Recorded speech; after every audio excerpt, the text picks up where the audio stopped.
to Hill Victory, guys. I'm your host, Theo, and we got Felix back with us to talk about the Lions game. Obviously, it was a terrible game, so let's get right into it.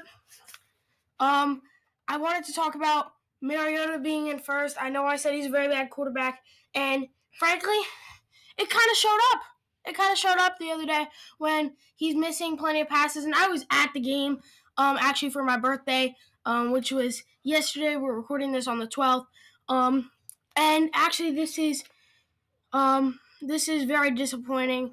Obviously, I expected him to do pretty bad, but to be honest, let's be real, I was hoping for some sort of miracle. He missed a lot of pretty easy passes, and even ones that weren't so easy, but it's not like he had to drop an absolute dot for it to happen.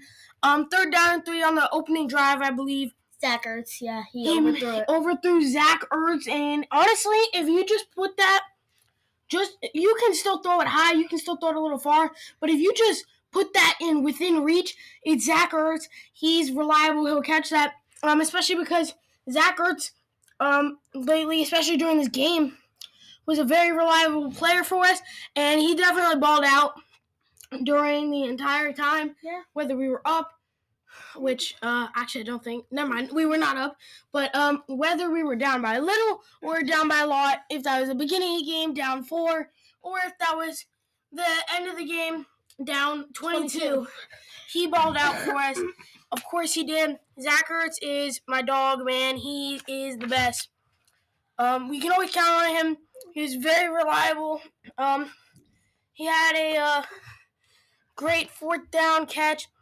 He took a big hit. Oh, yeah, I remember that one. He took a huge hit in the red zone and held on to the ball. I was expecting it to pop up into the air and for him to be injured. And, kudos to him because he's just a baller, and he took that hit, and he sat down with the ball and celebrated right away. He's just a tough guy, and it's awesome to know that with all our wide receivers out, we can still count on our tight end, especially because at the end of the game, there was one play I saw. It was a deep shot. This is our highlight play of the game. It was a deep shot to Zach Ertz, not the one that Mariota overthrew, but Ertz just reaches up and absolutely head tops the guy for a good 20-yard gain, or at least. Oh, I remember that. It was a great play, and, I saw it in person. I was very proud. It was awesome. That's one of the best plays of the game. It was just a great play. What do you think about it? Yeah, I mean, it was a great play. Zach Ertz is just a guy, like you said, with all our receivers out, he's the guy we can rely on, even as a tight end. Tight ends are also meant for blocking, but he does both. He might be old, but he's always great. We can rely on him for tracking the ball, catching it. He can truck some dudes too. He's a great guy. He's having actually a pretty good season going on, even though he's old. He's doing pretty good, doing pretty strong, and no matter what happens, he finds a way to catch the ball. Yeah, I definitely agree. Zach Ertz is a big passing player, but moving on to rushing, I would like to talk about that we didn't see much of Bill, and that really frustrates me. We drafted him. He's a clear stud, and obviously I went over his incredible stats prior to some really bad games from us, and prior to Saquon Barkley getting better. I gave stats on him versus Saquon Barkley, and he was absolutely cooking. And I don't know why he didn't see the field much. With Chris Rodriguez and Jeremy McNichols, we had a couple big plays, and that's it. And those big plays were not 30-yard gains like Jahmyr Gibbs. It was a 7-yard gain. It was a 5-yard gain. And besides that, it was stuffed in the backfield. It was stuffed at the line. But there was nothing good to really come from that, except, as soon as we put Bill in the second half, that was an instant 7-yard gain right there. And that really annoys me that we didn't give him a chance, because I personally trust him a lot to absolutely cook for our offense, especially without Jane Daniels and without most of our wide receivers. I think he should be a big part of this offense, and I think if he is, I think we win more games than this. And then moving on, defensive side. Oh, I want to no. hear your thoughts first. My thoughts, if I'm not wrong, our defense did terrible. We let up so many great plays, and I think we can get into passing later. But for now, rushing, we let Jahmyr Gibbs and David Montgomery absolutely destroy us. Yeah, Jahmyr Gibbs, whether it was passing, whether it was rushing, absolutely tore through us.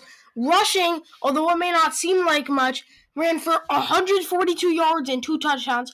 And I know that doesn't seem like much, but actually, in reality, he didn't just casually run slowly after many, many rushes. He easily had ginormous plays while splitting with David Montgomery, who also tore through us, as well as having a receiving touchdown and a good at least 45 yards passing for him or receiving. But every play, it doesn't matter who's the back. Every play they run the ball, it's free yards, and that just really sucks as our defense. And actually, it wasn't just rushing, obviously. It was also passing, and I'm gonna be honest, they also tore through us in that. They freaking doubled our score in the game, so. Yeah, they doubled our score. It was passing, like you said. They absolutely tore through us. And it's not just like they're getting huge plays downfield. It's one guy that just stands there in the middle of the field, or one guy that just runs straight across the field within 10 yards, even not even like something super long, and just gets wide open. And I don't know how, but it just seems like somebody's always easily open. There was no coverage, and it's an easy catch and run. And after the run, they just turn it into 30 yards. Yeah. I mean, they were just driving on us the entire time, rushing and passing. Our defense just was letting everything pass them. It really didn't go well for us on defense. Rushing and passing. There was always that one guy, like you said, that was just wide open every single time. And for some reason, there were like 3 people on one guy, and then everybody else just left this one guy open who got the ball every time and turned it into a huge game. Yeah, and the name escapes me now, but prior to this, there was something on Instagram that was very, very true, and I wouldn't say funny because the reason for it was not funny. The crash out was funny but reasonable. There was a podcast where somebody called up prior to the Lions game and started yelling and saying that all the coaches facing the Commanders should just tell all their players to get penalties on first down. Just tell all your players to hold on first down because it doesn't matter. Second down, it's a 40-yard gain, and blah, blah, blah, blah. And he was yelling and saying every second down along, it's just an easy 30 or 40-yard gain for them. And he was really crashing out. And then this week, he actually called back to the same podcast, and he was talking, and he said, he started off pretty calm. He was like, so, you guys watch a lot of film, but is there ever a point where you guys just stop and you pause and you count the defensive players to see if there's 11 of them on the field? Because sometimes it seems like we're playing with 0 as this one guy is just wide open for a huge play every single time. And it was really funny as he's just yelling and yelling and yelling. And honestly, it was a very reasonable crash out. And I thought that was really funny because that's exactly what we were talking about with all this wide open underneath stuff. And, it just shows this is one of our worst defenses ever, which I think partially is because of injuries, because this whole team this season has been injury plagued. But at the same time, it's also on us because we do have a lot of new talent with Trey Amos and Mikey Sanisto. And actually, Trey Amos now has a fractured fibula and will be out, which really stinks because he is one of our 2 good corners remaining, with Mikey Sanisto being the only one left, which honestly, I'm not super, I would never wish injury on anyone, But if Marshawn Lattimore was going to go, it wasn't exactly helping us in place with all those flags. So, now Mike Samuels is our only good corner remaining. And then both our defensive linemen were ejected, actually, during the game. One of them, I believe it was Javon Kinlaw, I'm pretty sure punched a ref, supposedly, and was ejected from the game. Deron Payne was caught on camera punching Amon-Ra St. Brown, and was also ejected. Supposedly, Amon-Ra punched him first, but jury's still out. Obviously not literally. Everyone's still looking at it. They're gonna see what's going on, but so both of them were ejected. They were both our good defensive linemen, and honestly, I wanted to bring something up. There's a name you don't hear anymore much on defense. Von Miller has not really done anything. I was really excited to have him on the team as he was a Pro Bowl player and a very good defensive player in general. He's an incredible player, but I guess he's just too old at this point because I have not heard his name once. Yeah, he's like 35 at this point. Yes, he helps a lot of. Yes, he doesn't get around very much, but he's technically just like making the blockers do their job. It's just like not good for him. I don't even know what I'm saying at this point. He's old. If I were him, I would retire. He's like 35. He's not doing much for his team. If I were the head coach, I might as well just trade him and like a draft pick for something. We need something at this point. We need someone. This is not a great season for us in general. Just maybe a bit too broad for this moment, but we're dropping like flies. There's a bunch of injuries. Actually, we've had like 3 suspensions. So yeah, we have had some suspensions. Obviously, a lot of injuries. And overall on defense, we're doing pretty bad. This may be one of the worst defenses in Commanders history. And this ended in Dan Quinn taking over the defense from Joe Witt, meaning that Dan Quinn will be running the whole thing, and I'd assume that Joe Witt should be fired pretty soon. And I think that's really awesome because, frankly, he has not been running the defense well. Obviously, we've done absolutely nothing. We let everybody absolutely tear through us, and it's just been easy pickings for those offenses, and it was pretty simple for them to go straight through us, honestly, and I think it would be pretty big if Dan Quinn could turn this around. Not necessarily to go 10-7 because it doesn't really seem like that's possible, but at least to understand how to run a good defense with this team that we have right now.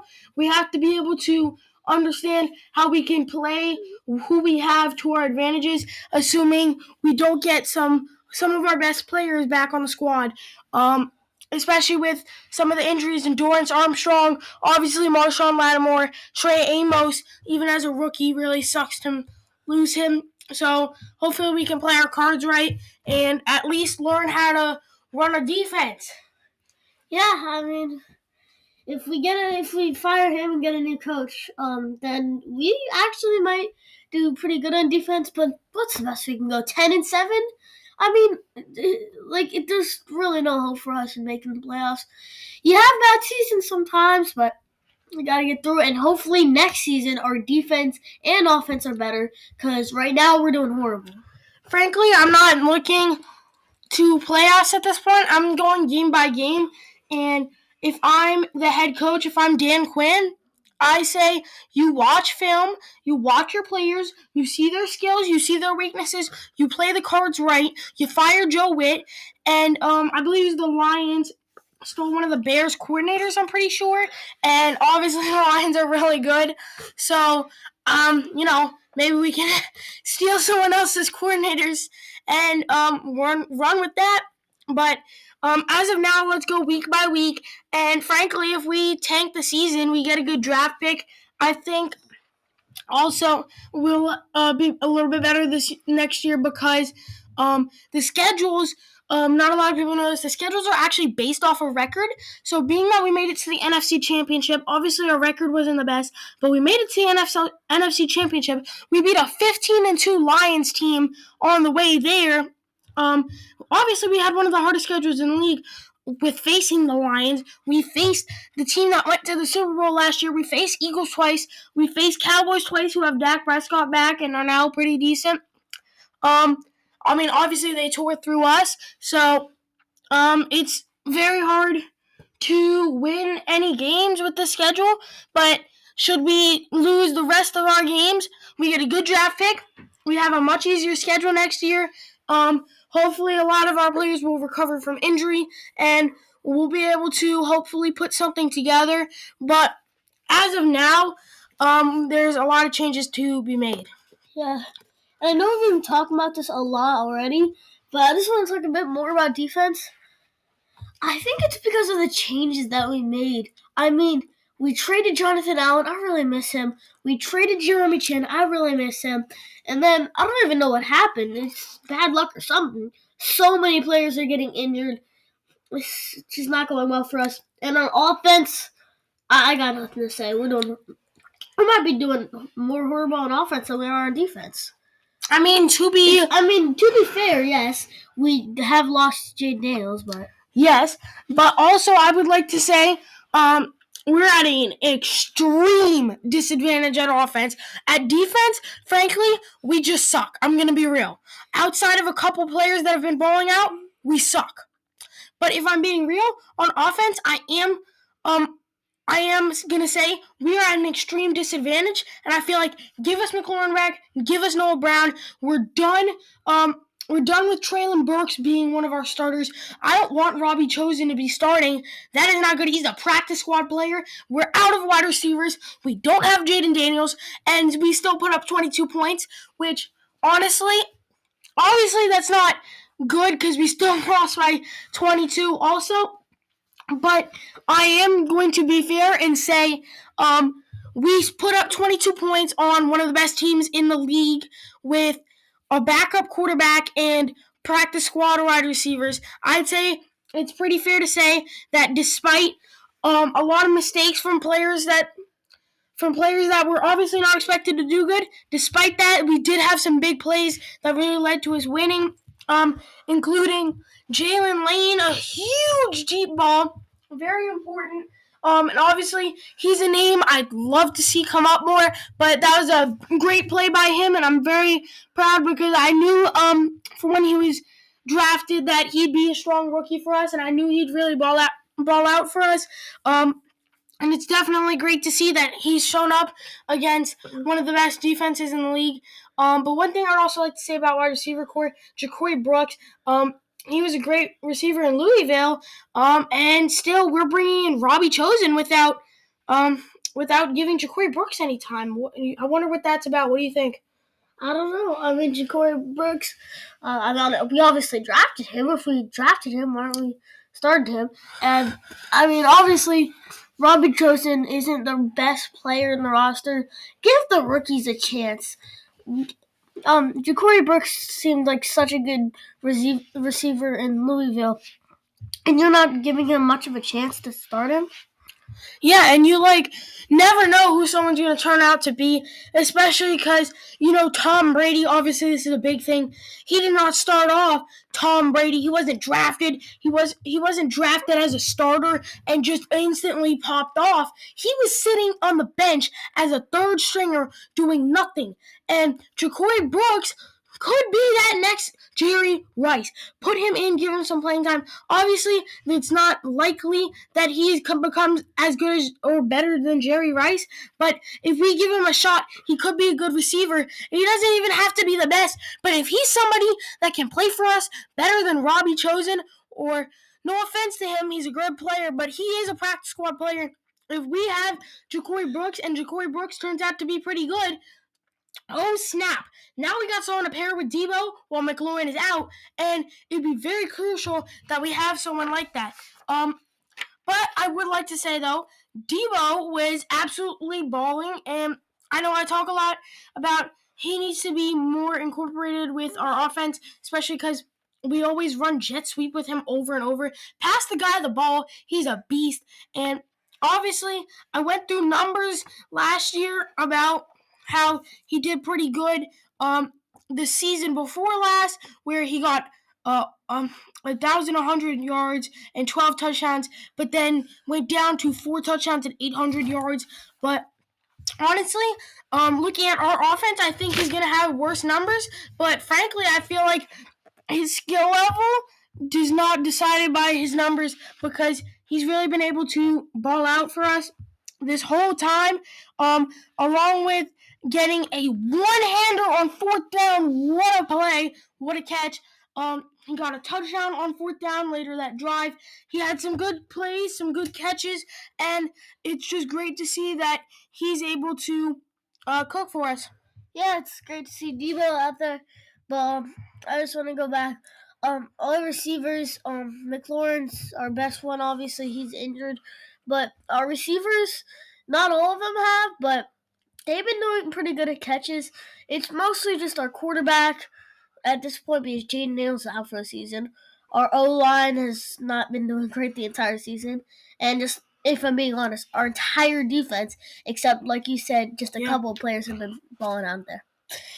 Yeah, and there's a lot to work on, but it's great to see that Devo's going to show up and show out for us. A lot of people doubted him from the second he was traded, but I knew he'd be a dog. And then, last thing I have to say, I would like to talk about special teams. Last week I wasn't so happy with it, I'm pretty sure, but this week we had some pretty good returns from Ignabognin. And he also, if I remember, delivered a big hit later in the game and walked away casually. Didn't do anything. Then we had a blocked extra point, which is pretty good. I mean, obviously it didn't make much of a difference in the final score, the final outcome, but it was just a great play, and good to see that if our defense isn't going to show up, special teams will, because a lot of people say, like, on either side of the ball, there's a lot of expressions about which side of the ball, but there's always that third side that's very important. So I think that's a crucial part of this game. Yeah, I mean, I definitely agree with you about just everything you said. There's a lot to go, but we can work on everything. We can get through the season. There's always a next season. There's always a next game. There's always a next play. And I think we can end up doing a bit better next season. We're going to have Daniels back, obviously. We're going to have new players after the draft. We're going to trade for some people. We're going to trade some people. It's going to be good. Yeah, I think we have a shot. But honestly, obviously we're probably not going to make the playoffs, but if we just give a shot to at least win a couple more games and understand a good scheme, I think we'll do better next week. Thank you guys so much for watching. Please remember to check out my Substack. That really helps me out a lot. And we'll see you guys in the next one. From the past, move to the win, changing our name, strong from within. The name that we have is the name that we need. Seeking our enemies, watching them bleed, fighting like a warrior, living in charge, victory gang. Descend our star.